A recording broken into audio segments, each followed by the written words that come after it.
So hi guys, welcome to the CFA webinar at Zell. So guys, for all of y'all who are attending, hi, my name is Pratham.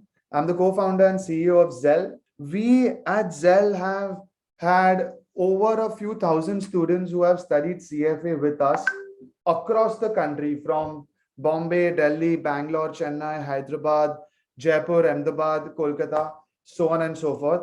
As well as we have students who are from international background. So we have students attending our lectures from US, Canada, UK, Singapore, Australia, Dubai.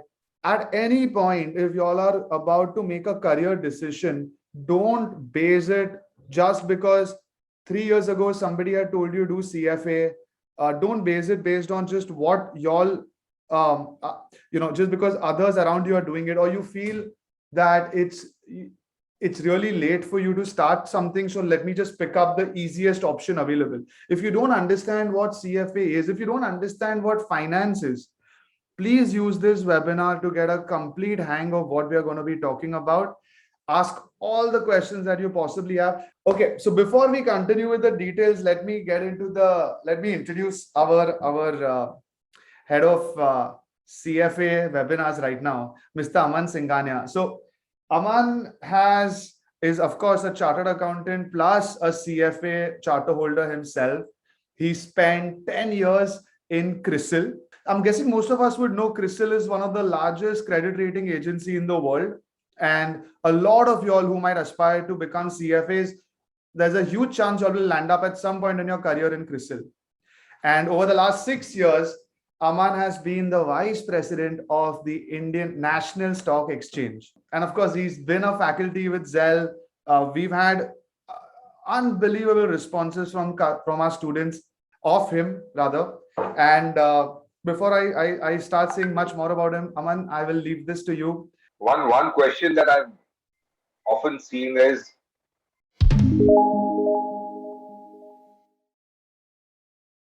should I do CFA or should I do FRM? Which is a very popular question. I've done both. I started with CFA, then I observed that some aspect of my role, which I was doing at CRISIL at that point in time, also requires me to understand some part of financial risk, more particularly market risk. At that point in time, I was working on a project uh, on risk supervision uh, by banks. Uh, and there was a regulatory framework that was going on, and I was participating in that. I realized that while CFA covers the entire course more holistically, more broad, it covers more aspects of finance, which you can apply in virtually every aspect of finance. All the companies that we spoke of, all the profiles that we spoke of. FRM, which is financial risk management, is more specific, more targeted to risk management. And that is why the degree to which you would be able to apply the FRM concept would be more concentrated on those roles which are more risk specific. Now, risk specific roles could be maybe a risk division in an asset management company, maybe a risk division or a pseudo actuary function in a life insurance company, maybe a risk division of a bank, right? So, while the roles of these entities is to manage money, right? Be it asset management, life insurance company, or a bank. But within that, a particular function is risk management. And if you are aspiring to work in that, then FRM makes more sense to you, right? Otherwise, if you come from a school of thought that okay, whether I'm able to apply that or not is what I'll figure out later, but I want more academic achievements, then maybe you can still take FRM along with CFA. But if the question is between CFA and FRM, if I were to choose one, then if you are already in the function of risk or you wanting to work in the function of risk in the companies that I spoke of, in the types of companies that I spoke of, then accordingly you take FRM. But if you want to keep your options open, if you're not sure where you're going to work, you want a course which is more holistic and you can apply it in any walks of corporate space, then CFA is the course for you.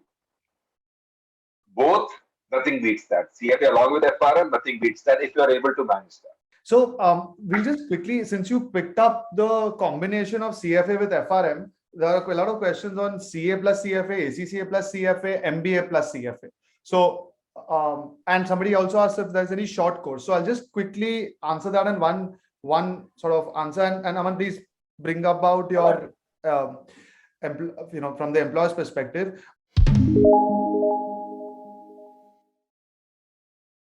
But two things, guys. First of all, doing CA or ACCA or MBA, all of these are broad courses. CA and ACCA is all about chartered accountancy, which covers finance and accounts, while CFA is a specialization in the field of finance.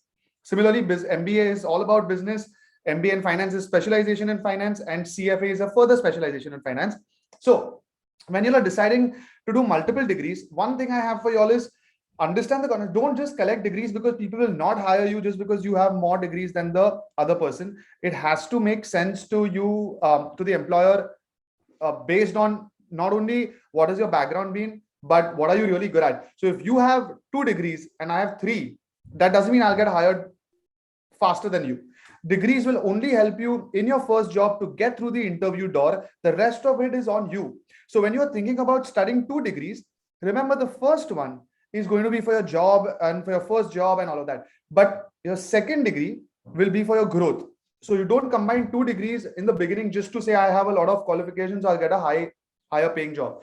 That being said, we know a lot of people who are chartered accountants and want to specialize in finance. A lot of ACCAs with us who are studying, who then land up doing CFA because they study something which is broader, and then they realize that from finance and accounts they like finance more, so then they specialize themselves into CFA.